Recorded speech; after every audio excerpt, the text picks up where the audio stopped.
नमस्कार, आदाब दोस्तों पूरे देश में होने वाले विधानसभा चुनाव और लोकसभा चुनाव के अंदर ईवीएम से चुनाव ना करा करके बैलेट पेपर से चुनाव हो और देश में ईवीएम पर पाबंदी लगे, इसको लेकर के सुप्रीम कोर्ट में याचिका लगाई गई थी और इस याचिका पर सुप्रीम कोर्ट ने सुनवाई करते हुए बड़ा फैसला दिया है। क्या देश में अब जो आने वाले चुनाव हैं वो ईवीएम से नहीं होंगे? क्या बैलेट पेपर से ये चुनाव कराए जाएंगे? इसको लेकर के बड़ी खबर सामने आ रही है। इसकी जानकारी आगे आपको देंगे। साथ ही साथ दूसरी जो बड़ी खबर यहां पर सामने आ रही वो आ रही कर्नाटक से। कर्नाटक के अंदर गौ तस्करी और गौवध के मामले पर कई लोगों को गिरफ्तार किया गया है।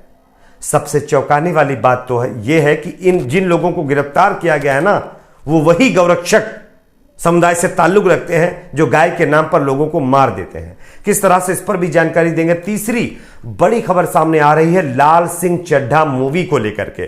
जो इस मूवी का बाइकॉट गैंग है ना, उसको जबरदस्त झटका लगा है।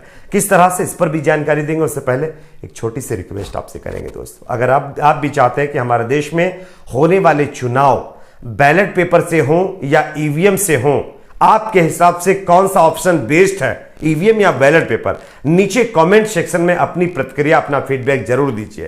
अगर आप भी चाहते हैं कि बैलेट पेपर से पूरे देश में चुनाव हो तो वीडियो को लाइक करके ज्यादा से ज्यादा शेयर करिए। अगर आप इस चैनल पर नए तो सब्सक्राइब करके बेल आइकन को भी जरूर प्रेस कर लीजिए। बात करेंगे पहली और बड़ी खबर की। जैसा कि आप सभी जानते हैं कि हमारे देश में जो विधानसभा चुनाव, लोकसभा चुनाव होते हैं, इसमें ईवीएम का इस्तेमाल ना किया जाए, ईवीएम की बजाय बैलेट पेपर का इस्तेमाल किया जाए, इसको लेकर के तमाम विपक्षी पार्टियां लगातार मांग कर रही है, लेकिन चुनाव आयोग सुनने के लिए तैयार नहीं है। खैर, मामला इससे पहले भी सुप्रीम कोर्ट जा चुका था और सुप्रीम कोर्ट ने इस मामले पर किसी की यानी कि मामले पर कोई जजमेंट नहीं दिया है सुप्रीम कोर्ट ने। और अब इस मामले को लेकर के फाइनल जजमेंट सुप्रीम कोर्ट की तरफ से आ चुका है।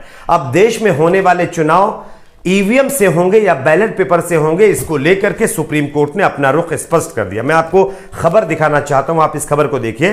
देश में होने वाले चुनाव में ईवीएम के बदले बैलेट पेपर पर मतदान होने को लेकर के दाखिल याचिका को सुप्रीम कोर्ट ने खारिज कर दिया है।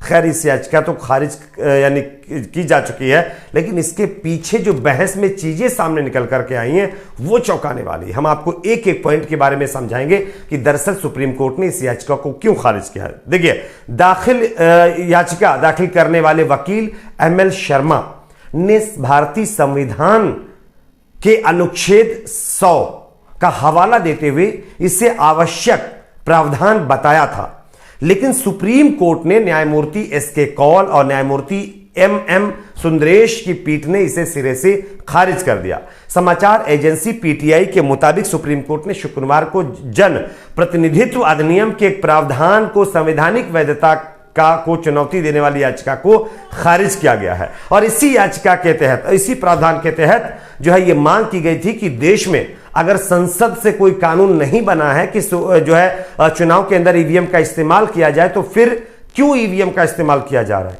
जब तमाम विपक्षी पार्टियां लगातार ये मांग कर रही हैं कि देश का जो चुनाव है वो बैलेट पेपर से होना चाहिए, तो क्यों नहीं बैलेट पेपर से चुनाव कराया जा रहा? अमेरिका जैसे शक्तिशाली देश, सशक्त देश, जो विकासशील देश हैं, जिन्होंने अपने देश में चुनाव के लिए बैलेट पेपर बेस्ड ऑप्शन समझा है, ईवीएम का कहीं भी इस्तेमाल नहीं किया जाता है। जिस कंपनी ने ईवीएम की शुरुआत की, उस देश के अंदर ईवीएम का इस्तेमाल नहीं किया जा रहा चुनाव के अंदर, तो आखिरकार भारत में ईवीएम का जो है इस्तेमाल क्यों चुनाव में किया जा रहा है? तो इसी को लेकर के ईवीएम पर पाबंदी लगवाने के लिए ML शर्मा की तरफ से जो भारतीय संविधान के अनुच्छेद 100 का हवाला देते हुए आवश्यक प्रावधान जो इसमें है, इसको हटाने की मांग की गई थी, लेकिन सुप्रीम कोर्ट ने इस याचिका को सिरे से खारिज कर दिया है। सुप्रीम कोर्ट ने कह दिया कि आपके जो तथ्य हैं वो पूरी तरह से ठीक नहीं है और इस वजह से जो है यह फैसला दिया जाता है कि आपकी याचिका खारिज होती है। सुप्रीम कोर्ट ने साफ कहा है, we find no merit dismissed,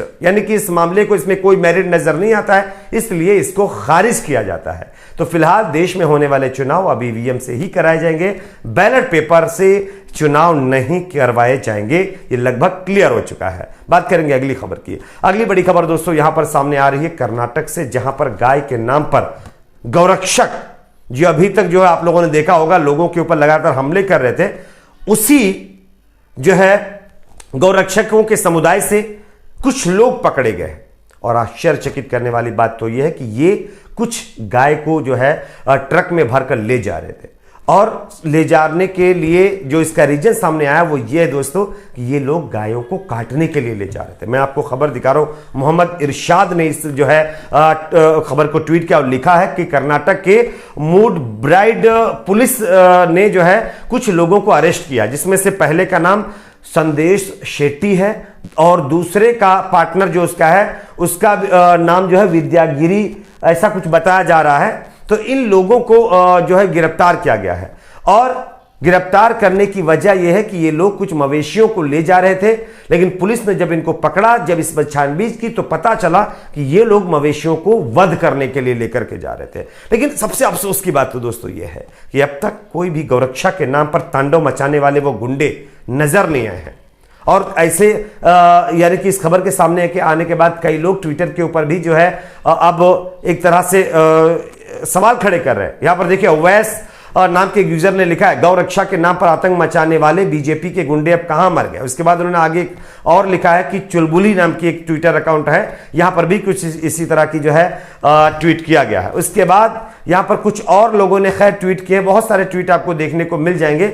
लेकिन दोस्तों सबसे बड़ा यह सवाल है कि आखिरकार इस तरह से गायों को काटने के लिए लोग लेकर के जा रहे हैं, पुलिस ने बाकायदा अरेस्ट किया है, लेकिन एक भी हिंदू संगठन अब तक सड़कों पर नहीं उतरा है। काफी दिन हो चुके हैं। हां, अगर यही अरेस्ट करने वाले लोग अगर कोई और समुदाय से ताल्लुक रखते तो शायद अब तक क्या होता ये आप बेहतर तरीके से समझ सकते हैं।